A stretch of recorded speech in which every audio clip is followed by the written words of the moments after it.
오늘도 주의 은혜가 풍성하게 넘치시는 귀한 오후 되시기를 주님의 이름으로 축복합니다. 우리 친교실 운영을 당분간 못해서 예배 마치고 어디 식사들은 좀 하셨습니까? 안 하셨나요? 뭐 대충 때우신 분들도 있을 거고 식사하신 분들도 있을 거고 굶으신 분들도 있을 텐데 하나님의 은혜로 힘내시고 더 건강하시기를 주님의 이름으로 축복합니다. 자, 오늘은 주님이 주시는 쉼이라는 제목을 가지고 함께 말씀을 묵상해 보려고 합니다.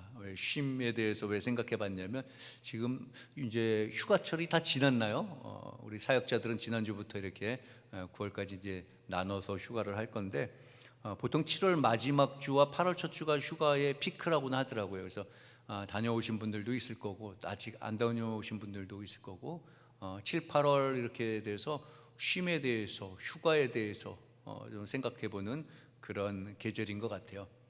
요즘 우리 현대인들에게 필요한 게 정말 뭘까요, 여러분?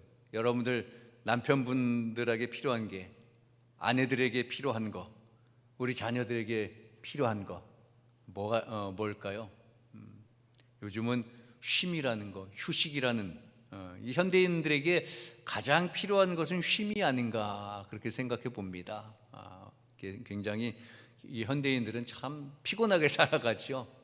이 구조가 피곤하게 돼 있습니다. 늘 이렇게 일찍부터 뭐 사업을 하든지 공부를 하든지 무엇을 하든지 간에 바지런하게 움직여야 되고 피곤하게 움직여야 되는 목회도 마찬가지고 교회 신앙생활도 마찬가지고 부지런해야 되고 어떻게 보면 좀 육신적으로 피곤하다는 느낌을 가질 수도 있겠죠.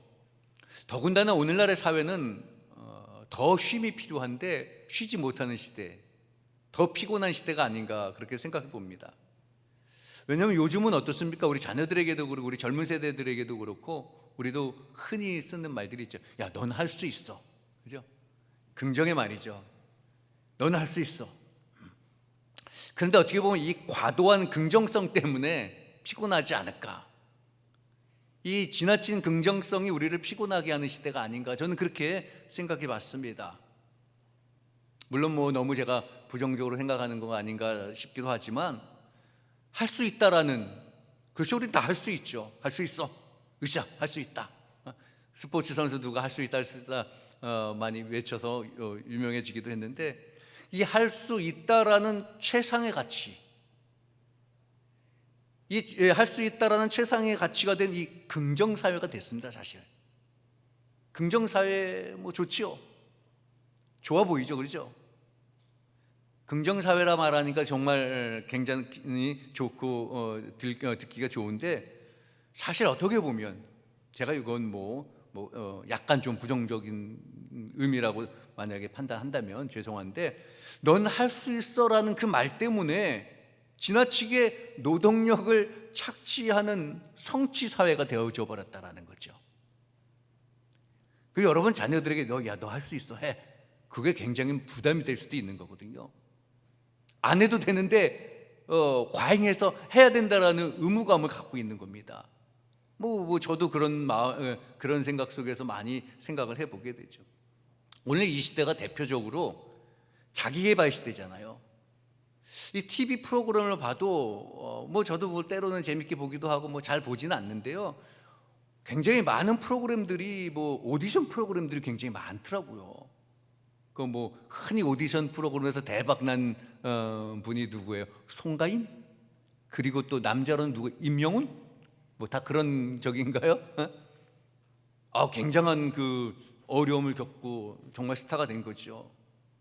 불우한 환경을 이게 때로는 들어보면 불우한 환경을 딛고서 일어나서 아주 스타가 됩니다.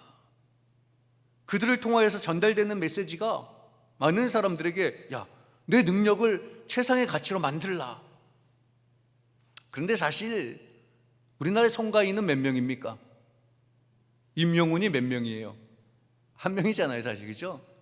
그런데 모든 이 젊은이들에게 비교하면서 너도 그렇게 될 수 있어. 물론 될 수 있지요. 무한한 긍정의 가치를 가질 수 있습니다. 그런데 너무 그것이 강조되다 보니까 이 시대에 정말 필요한 것은 쉼이란 단어가 아닌가 너무 이 시대 젊은이들과 이 시대 사람들은 지쳐가고 있는 거예요. 쉬고 싶은데 쉴 수가 없는 거예요. 왜? 너는 할 수 있으니까. 나는 해야 되니까. 우리 부모님들이, 우리 어른들이 나에 대한 기대치가 이만큼 있으니까. 난 할 수 있는데, 해야 되는데. 그런 부담감을 갖게 되는 거지요. 그 사회가 이렇다 보니까 강조되는 단어가 쉼이라는 거예요. 그래서 뭐 쉼이 있는 카페라든지 무슨 쉼 뭐 이렇게 한동안 유행하고 있잖아요. 교회도 마찬가지. 쉼이 들어가 있는 그런 의미가 들어있는 교회들도 많이 생겼습니다. 쉼이라는 건 뭘까요, 여러분? 오늘날 현대인들이 쉬는 쉼, 휴가 보내는 거, 이것도 어떻게 보면 새로운 일을 하기 위해서, 다시 일을 하기 위해서 쉬는 거예요. 그죠? 다시 일을 해야 되는 거예요. 영원히 쉬는 건 아닌 것 같아요. 자, 그러면 성경에서는 쉼을 어떻게 가르칠까? 이 쉼이 필요한 이 시대에 이 현대인들에게 성경은 어떻게 쉬라고, 우리 주님은 어떻게 쉬라고 가르치나? 오늘 두 군데의 본문을 우리가 비교해서 볼 텐데요. 아무튼 성경도 쉬라고 말합니다. 이랬으면 쉬어야지. 성경도 그렇게 말하고 있지요. 왜 우리 보고 쉬라고 합니까? 오늘 본문 말씀처럼 수고하고 무거운 짐을 졌으니까. 수고하고 무거운 짐을 졌기 때문에 쉬는 겁니다. 위로가 되는 말씀이죠. 요즘 같은 그런 시대에. 여러분, 우리가 생각할 때 쉼은 무엇일까요? 아이를 맡기고 내 몸 편안한 게 쉼일까? 일손을 이렇게 좀 덜어놓는 게 쉬는 걸까? 일이 없는 것도 고통이라고 그러더라고요. 그러니까 그것도 뭐 일손 덜어놓는다고 꼭 쉬는 건 아닐 것 같아요. 어떻게 해야 참 쉼을 얻을 수 있을까? 과연 방법이 뭘까? 성경에서 말씀하는 쉼이 뭘까? 예수님께서 말씀하는 쉼이 뭘까? 먼저는 오늘 우리가 본문을 통해서 예수님께서 말씀하시는 쉼의 방법을 배워야 된다는 겁니다. 물론 이제 우리가 육신적인 물리적인 이런 쉼도 필요합니다. 뭐가 하지 말라는 건 아니고, 그 전에 성경에서 예수님이 말씀하시는 그 쉼, 우리가 예수님께로부터 배워야 되는 쉼이 뭔가 한번 먼저 생각해 보자는 거죠. 오늘 말씀 본문에 마태복음 11장 28절에 말씀하죠. 수고하고 무거운 짐진 자들아 다 내게로 오라. 내가 너희를 쉬게 하리라. 얼마나 은혜로운 말씀인지 모릅니다. 여기까지만 읽으면 참 은혜가 됩니다. 그런데 뒤로 읽어가보면, 뒤에 가보면 순간 좀 뭔가 좀 이상한 느낌이, 좀 샤한 느낌이 납니다. 왜냐하면 내가 너희를 쉬게 하리라. 수고하고 무거운 짐진 자들아 다 와서 쉬라 그러는데, 그 다음에 뒤에 말씀이 와서 내 짐을 지라. 아니, 주님 쉬라고 하셨으면 그 뒤에는 이어지는 말이 내게 와 쉬라. 내가 짐을 대신 져줄게. 뭐 아니면 나한테는 뭐 5톤짜리 트럭이 있으니까 짐 다 나한테 실어. 그런 의미, 그런 뉘앙스라도 있어야 되는데 쉬라고 하시고 오히려 와서 내 짐을 지래요. 아니, 혹대로 갔다가 이거 혹 붙이는 격 아니에요? 왜 주님께서 이 말씀을 하셨을까요? 오늘 주님이 이 말씀하시는 것은요, 우리들에게 말씀하시는 게, 내게로 오면, 주님께로 오면 짐을 지는 법을 알려주시겠다라는 거예요. 수고하고 무거운 짐을 지는 법을 가르쳐 주시겠다는 거예요, 우리에게. 우리는 짐 짓는 방법을 여러 가지 있죠. 배낭에 넣는 방법도 무거운 거를 맨 위에다 놔야 돼요. 여러분, 등산 배낭 할 때 어떤 분들은 무거운 걸 아래다 넣는데 그건 거꾸로고요. 가벼운 걸 아래다 놓고 무거울수록 위에다 쌓아야 되는 거예요. 그리고 배낭은 이 목 위까지 이렇게 딱 매야, 제가 등산을 좀 해봐서 알거든요. 그래야 안전하게 이렇게 쌓는 방법이 있는 거예요.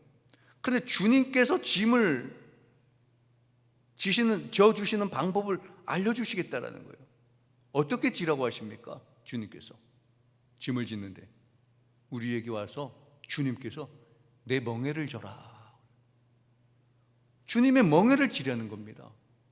아니, 짐을 수고하고 무거워서 갔는데 짐을 도로 지라고 하니, 더군다나 주님 짐까지 나보고 지라고 하니 황당한 이야기죠. 근데 이게 바로 주님께서 참심을 주시는 방법이에요. 가르침이에요. 우리 설명을 많이 들어서 아시다시피 이스라엘의 멍에는 둘이 함께 지도록 되어 있습니다. 거기에 또 여러 가지 설이 있더라고요. 그 어미소하고 그 아기소가 송아지가 지게 해서 훈련을 한다고 해서 그런 설도 있고, 그런데 이제 똑같은 소가 두 마리가 짖는 게 정설일 겁니다. 아무튼 둘이 매도록 되어 있습니다. 그런 바탕에서 주님이 그렇게 함께 져 주시겠다라는 겁니다. 그렇게 해서 주님이 멍에를 그렇게 함께 져 주시면 너희의 마음은 쉼을 얻을 것이다, 그렇게 말씀하는 거예요. 그러니까 사실은 주님이 와서 내 멍에를 지라고 말씀하시지만 이거는 내 무게까지 너에게 주겠다라는 게 아니고, 어떻게 보면 멍에를 나와 함께 지지만 너는 무게감이 없을 거라는 거예요. 내가 다 져줄게. 그거와 다름없는 말씀이죠. 아니, 무게감을 느낄 수는 있습니다. 같이 멍에를 져야 되니까.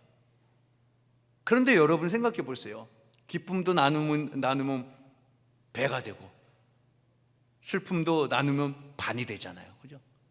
그러니까 인생의 고통이나 어려움도, 우리가 인생을 살면서 고통스러울 때, 어려움을 당할 때 누군가가 여러분 도와준다고 생각해 보세요. 누군가 옆에서 격려해 주면 얼마나 힘이 되는지 몰라요. 그러니까 여러분 주변에 혹시 우리 교우들 간에 이렇게 봤을 때 더군다나 요즘 이 물난리 때문에도 그렇고 코로나 때문에도 그렇고 경제적으로도 그렇고 여러 가지 상황으로 힘들고 어려운 분들이 있습니다. 그분들에게 가서 같이 마음을 나누고 무거운 짐도 같이 한번, 멍에를 같이 한번 져보세요. 그러면 반으로 그 무게감이 줄어드는 거잖아요. 혼자 짓는 것보다. 이렇게 세상의 삶도 기쁨을 나누면 배가 되고 슬픔을 나누면 반으로 줄어드는 거예요. 인생의 고통이 있을 때 누군가가 나를 도와주고 격려해주면 얼마나 힘이 되는지 몰라요. 서로 그런 힘이 되시길 바랍니다. 아니, 사람들이 이렇게 도와줘도 힘이 되는데 주님이 도와주신다는 거예요. 주님의 멍에를 같이 매주신다는 거예요.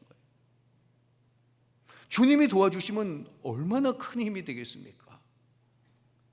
그래서 주님께서 와서 내 멍에를 지라, 그렇게 말씀하는 거예요. 와서 내 멍에를 지면 너희 마음이 쉼을 얻으리라, 그렇게 말씀합니다. 여러분, 몸이 편한 것, 그것도 좋지만 마음이 편한 것은 얼마나 더 좋습니까? 여러분, 몸은 편하도 마음이 안 편하면 그건 더 힘든 거예요. 그러니까 몸이 편한 것과 마음이 편한 것들 중에 여러분 뭐가 더 좋겠습니까? 몸은 조금 힘들어도 마음이 편해야 되잖아요. 근데 주님께 오면, 주님과 함께 멍에를 지면, 가서 주님의 멍에를 함께 지면 마음의 쉼을 얻는다라고 말씀하는 거예요. 그렇다고 전화 오잖아요. 이 잠언서 17장 22절에 보면 이런 말씀이 있습니다. 마음의 즐거움은 양약이라도 심령의 근심은 뼈를 마르게 하느니라. 심령의 근심을 뼈를 마르게 한다는 거예요. 마음의 즐거움은 양약처럼 약이 된다는 거예요. 여러분, 항상 마음을 즐겁게 가지시기를 바랍니다. 주님께 오면 주님이 그 마음을 편안하게 해주신다고 그렇습니다. 주님의 멍에를 함께 지신 여러분 되시기를 주님의 이름으로 축원합니다. 왜냐하면 우리 주님은 여러분 항상 좋은 것만 주시는 거예요. 좋은 것만 주시는 분이죠. 주님께서 자기 멍에를 매라고 하는 것도 쉼의 길을 주신다라는 말씀입니다. 그러면서 뭐라고 말씀합니까? 주님이 내게 와서 내 멍에를 져라. 그 짐은 가볍다 말씀했어요. 그런데 저는 이 말씀을 묵상하면서 생각해 봤어요. 진짜 가벼운가? 여러분, 진짜 주님의 짐이 가벼운가요? 예수님의 짐이 정말 가볍고 쉬울까요? 주님은 가볍다 말씀했어요. 그럼 우리가 생각해 보면 정말 예수님의 짐이 가볍고 쉬울까? 여러분, 십자가의 짐 굉장히 괴롭고 고통스러운 거 아닐까요? 그 짐이 가벼웠으면, 그 십자가의 주님의 짐이 가벼웠으면 왜 주님께서 겟세마네 동산에서 땀방울이 핏방울이 되도록 기도를 하셨겠습니까? 주님이 뭐라 기도하십니까? 할 수만 있으면 이 잔을 내게서 옮겨달라고까지 기도하셨습니다. 그만큼 사실 무거운 짐이지요. 실제로 십자가를 지셨을 때도 그 무게를 감당할 수 없어서 비틀비틀거리고 넘어질 때 구레네 사람 시몬이 나와서 대신 지고 갔잖아요. 그런데 그 짐이 쉽고 가볍대 그렇게 말씀하는데 정말 그 짐이 쉽고 가볍습니까? 의심할 여지가 없이 가볍지 않습니다. 전 그렇게 생각합니다. 가볍지 않아요. 무겁습니다. 그런데 왜 우리 주님께서 쉽고 가볍다 하십니까? 왜 그러셨을까? 왜? 그 짐을 자기 혼자 지는 짐이 아니기 때문에. 예수님께서는 그 짐을 지실 때도 그렇고 예수님께서는요 항상 나와 아버지는 하나다 그렇게 말씀하시잖아요. 나와 아버지는 하나다 말씀했습니다. 그러니까 예수님의 그 짐이 무거워 보여도 아버지 하나님께서 함께 지시니까 그 짐은 언제나 가벼웠다라는 거예요. 하나님이 아버지가 함께 져주시니까 나와 아버지는 항상 하나라고 말씀하셨어요. 그러니까 내가 혼자 지는 게 아니고 아버지와 함께 진다라는 거예요. 그런데 주님께서는 그 짐을 우리에게 지라고 하시는 거예요. 그러면서 가볍다라고 말씀하시는 거예요. 왜? 내가 아버지와 함께 그 짐을 진 것처럼 나도 너희와 함께 그 짐을 져주겠다라는 거예요. 그러니까 가볍다라는 거예요. 주님이 져주시겠다라는 거예요. 그러니까 너희가 와서 내 이 짐을 지어야 너희 마음의 쉼을 얻는다라는 겁니다. 진정한 쉼을 얻는다라는 거예요. 여러분, 예수님과 함께 지는 짐 정말 가볍습니까? 무게로 말하는 건 아니죠, 그죠? 무게로 말하면 가벼운 짐은 아니죠. 우리의 자세를 말하는 겁니다. 짐은 여전히 무겁습니다. 그런데 그 짐을 우리가 주님과 함께 짊어지면 마음의 쉼을 얻는다라는 거예요. 주님과 함께 지면 주님이 나와 함께 져주시기 때문에 가볍다라는 거죠. 여러분 올해도 여러분들의 교회에서 여러분의 각자의 사명 아래서 많은 일들을 맡으셨죠. 각 여성교회 회장이든 남성교회 회장이든 기관장이든 뭐든 간에 부서장이든 여러 가지 일들을 맡으셨습니다. 올 1년 동안 어떻게 감당해야 되나 참 걱정도 많고 무거웠는데 아무튼 벌써 반은 지났습니다. 순종하는 마음으로 짊어지다 보니까 감당해 왔지요. 사실 우리 힘으로 내 힘으로 그걸 어떻게 하겠습니까? 주님이 함께 해주신 거예요. 주님이 함께 해주시니까 주님께서 우리가 가볍게 지금까지 그 일을 감당할 수가 있었다라는 거죠. 앞으로도 주님께서 함께 해주실 것입니다. 여러분 주님과 함께 그 멍에를 메시는 주님의 종들이 다 되시기를 주님의 이름으로 축원합니다. 여러분 우리가 짐이 없는 인생은 없습니다. 우리의 인생은 다 짐이 있지요. 그 중에는 정말 엄청 무거운 짐도 있어요. 우리에게 짐이 되는 게 뭘까요? 일, 돈, 사람, 인간관계 그 어느 거 하나도 쉬운 게 없죠. 교회에서 맡은 직분들 그 일들도 그것도 어떻게 보면 무게감으로 짓눌러집니다. 그렇다고 해서 피할 수 있는 건 아니잖아요. 피할 수도 없고 피해서도 사실 안 되는 거지요. 우리가 그 짐을 지어야 되는 거예요.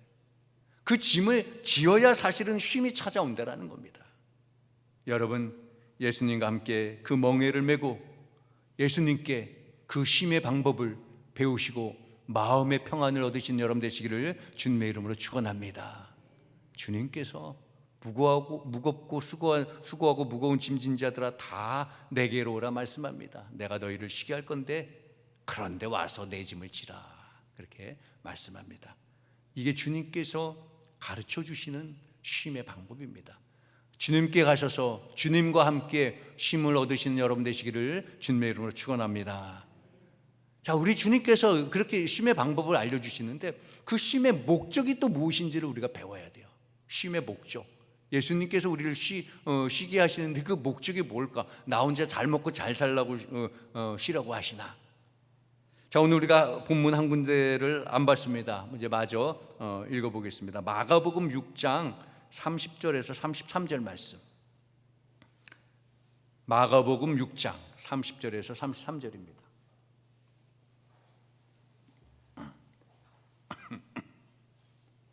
자, 마가복음 6장 30절에서 33절 말씀을 함께 봉독하겠습니다. 사도들이 예수께 모여 자기들이 행한 것과 가르친 것을 낱낱이 고하니 이르시되 너희는 따로 한적한 곳에 가서 잠깐 쉬어라 하시니 이는 오고 가는 사람이 많아 음식 먹을 겨를도 없음이라. 이에 배를 타고 따로 한적한 곳에 갈새 그들이 가는 것을 보고 많은 사람이 그들인 줄 안지라. 모든 고을로부터 도보로 그곳에 달려와 그들보다 먼저 갔더라. 아멘. 자, 이제 오늘 제자들에게도 또 쉬라고 말씀하시는 그런 장면이죠. 이 장면 뒤에 보면 오병이어의 기적이 일어나는 그런 사건이거든요. 그 배경이에요. 근데 예수님께서 제자들에게 이제 쉬라고 하셨어요. 그런데 뒤에 보면 쉬라고 하신 주님은 그들에게, 제자들에게 더 큰 일을 맡기시고 있는 거예요. 오늘 말씀 보니까 전도하고 할 일을 다 마치고 돌아왔습니다. 그런데 이제 좀 쉬라고 말씀하시더니 5천 명을 먹이라고 말씀하는 거예요. 이 말씀은요, 주님이 제자들에게 자신의 한계를 넘어서는 것이 진정한 쉼이라는 것을 가르쳐주고 계시는 거예요. 한계를 넘는 쉼. 제자들은 이제 전도 사역을 성공적으로 마쳤습니다. 그들은 사역에 감탄한 거죠, 스스로도. 그래서 예수님께 와서 이렇게 이제 고하고, 또 그들의 이 전도 사역에 또 전도된 많은 사람들이 또 그들을 따라다니기도 했고, 그러니까 제자들이 피곤했습니다. 쉬고 싶었지요. 그러니까 마침 예수님께서 제자들에게 야, 수고했다. 이제 너희 저 빈들에 가서 조금 저 건너편 가서 좀 쉬어라. 제자들 배를 타고 이제 건너가는데 이 따라왔던 이 무리들이 제자들이 건너가는 걸 보고 자기들이 먼저 다름질해서 육지로 이렇게 돌아가가지고 먼저 건너편으로 간 거죠. 아니, 예수님께서 왜 하필이면 저 빈들에 가서 쉬라고 했을까? 어디 가면 집이나 어디 가서 좀 아무도 없는 데 가서 쉬라고 해야 되는데, 이 뉘앙스를 보면요, 예수님께서는요 제자들과 함께 있었던 그 무리들이 제자들을 따라갈 것을 아신 거예요, 사실. 그러니까 예수님은 그 제자들을 따라온 그 백성들이 불쌍히 보이셨다고 표현했습니다. 뒤에 우리가 읽지 않았지만 그들을 보니까 마치 목자 없는 양과 같다, 그렇게 말씀했어요. 목자 없는 양과 같이. 그래서 제자들을 보내면서 이 백성들도 주님이 챙기신 거예요. 제자들이 쉴 곳에 가서 백성들도 사실 함께 앉아서 말씀을 듣기도 하고 앉아서 쉬게 하신 거죠. 그러니까 제자들 입장에서는 얼마나 불평이 이만저만이겠습니까? 아니, 쉬라고 하더니 무리들이 다 따라올 수 있는 그 빈들에 가가지고 쉬라고 그러고, 다 보이는 데서 뻔히 저 사람들이 따라올 거 아는데 그들 보는 데서 가서 쉬라고 그러니까 얼마나 야속도 했겠습니까? 이게 제자들이 예수님께 이제 그 상황이 그렇게 되는 것을 보고 건의하는 거예요. 예수님, 이제 날도 다 저물었으니까 그만 저 사람들 좀 돌려보냅시다. 각자 다 알아서 가라고 하세요. 그런데 예수님이 뭐라고 말씀합니까? 그러지 말고 너희가 가서 저들에게 먹을 것을 주라. 아니, 이건 또 웬 청천벽력이에요? 무슨 날벼락 같은 소리입니까? 내가 먹을 것도 없는데, 아니, 먹는 거 둘째 치고 쉬고 싶은데, 아니, 쉬라고 하셔놓고서 너는 가서 쉬어라, 이제 수고했으니까 쉬어라 그래 놓고 이제 와서 먹을 것을 구해서 저들을 먹이라고 하니까 얼마나 답답하겠습니까? 이게 제자들이 속으로 생각하는 거지. 에휴, 시기는 다 틀렸다. 더군다나 저들을 먹이라고 하는데 대충 보니까 장정만 해도 5천 명이라고 했잖아요.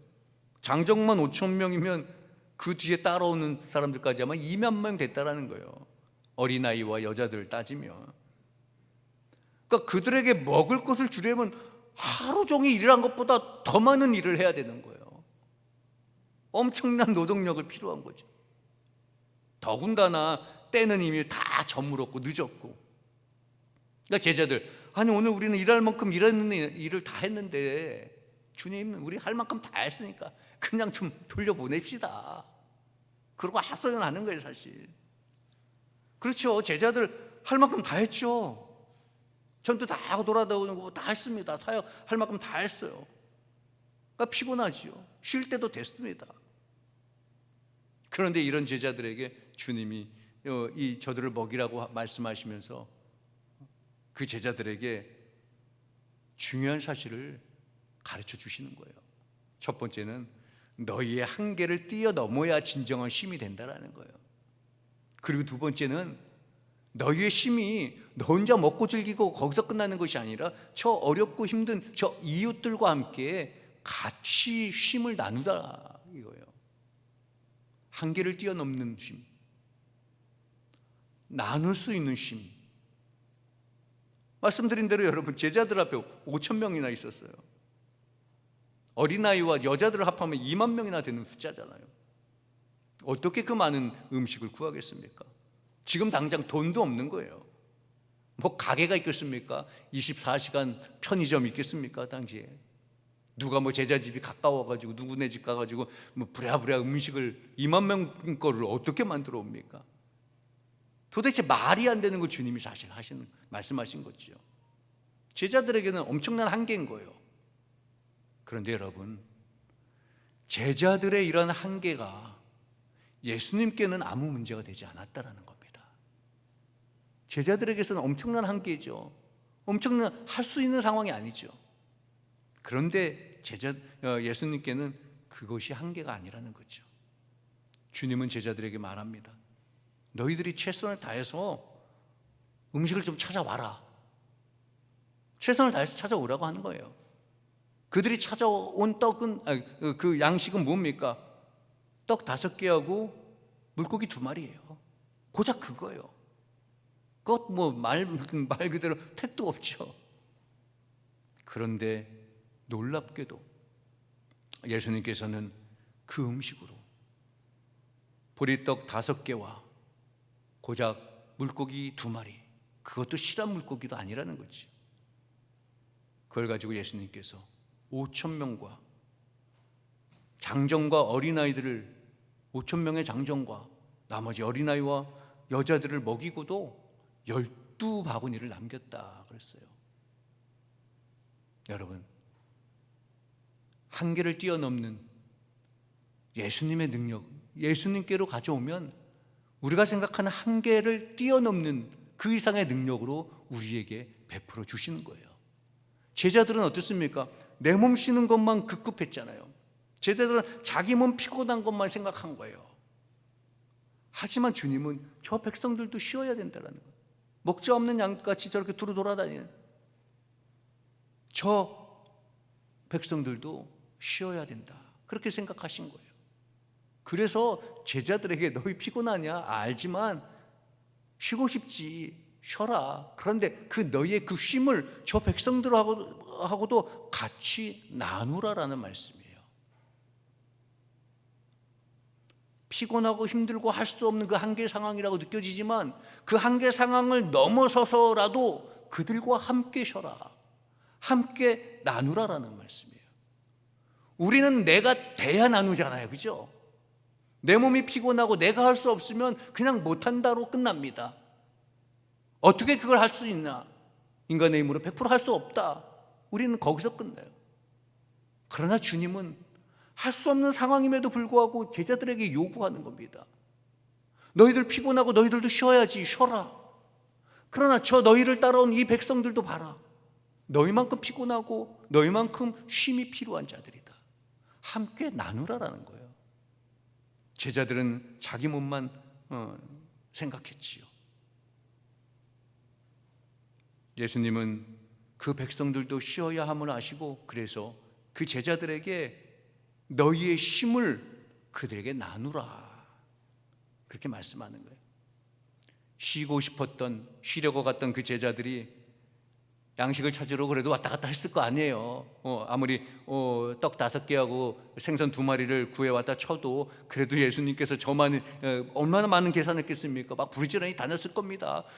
그거 피곤한 거 생각할 겨를도 없었을 거예요. 여기저기 뭐 음식 가진 거 없습니까? 뭐 어디 없습니까? 뭐 이거 왔다 갔다 했을 거예요. 성경엔 기록되지 않았지만 얼마나 좀 발을 동동거리고 피곤한 것도 다 잊어버리고 했겠어요. 그런 제자들의 헌신이 백성들이 쉬게 되었다라는 거예요. 음식을 먹고 그 자리에 앉아서 그들의 마음의 평안을 얻고 백성들이 다 쉼을 얻었잖아요. 그 쉼을 얻은 그 배경에는 그 제자들의 그 헌신이 있었던 거예요, 사실.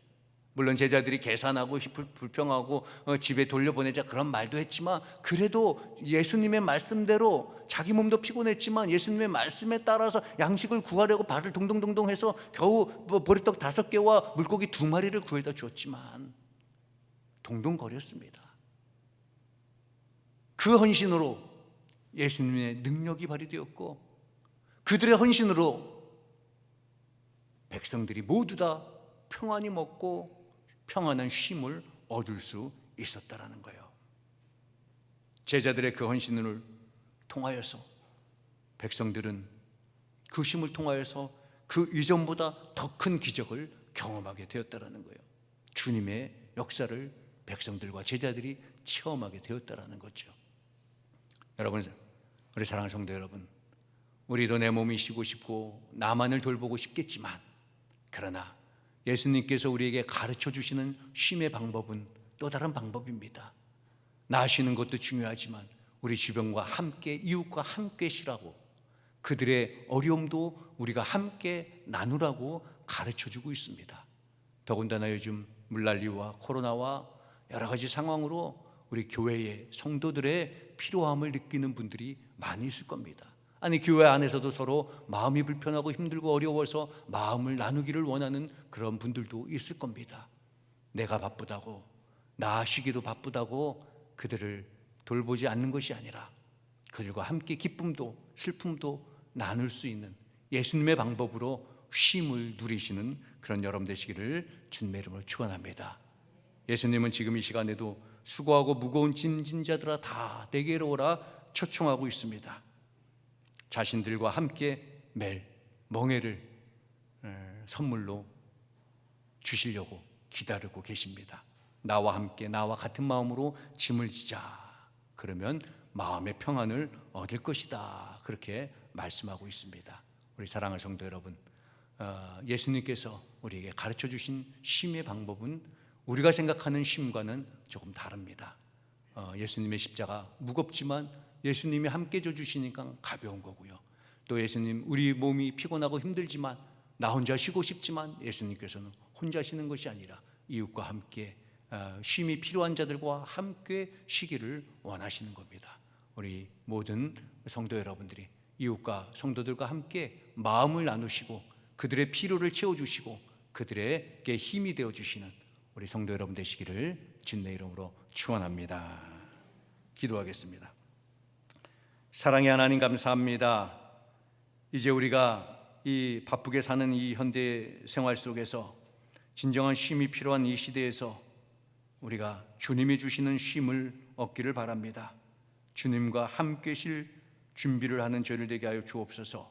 주님과 함께 멍에를 메고 주님의 마음을 배워서 그 안에서 참된 쉼을 누리는 저희들이 되게 하여 주옵소서.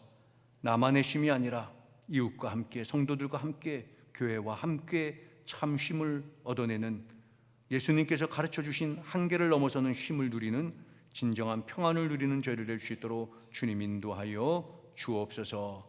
그리하여서 주님이 주시는 쉼을 통하여서 이전보다 더 큰 기적을 경험케 하시고 주님의 역사하심을 체험하는 저희들 되게 하여 주옵소서.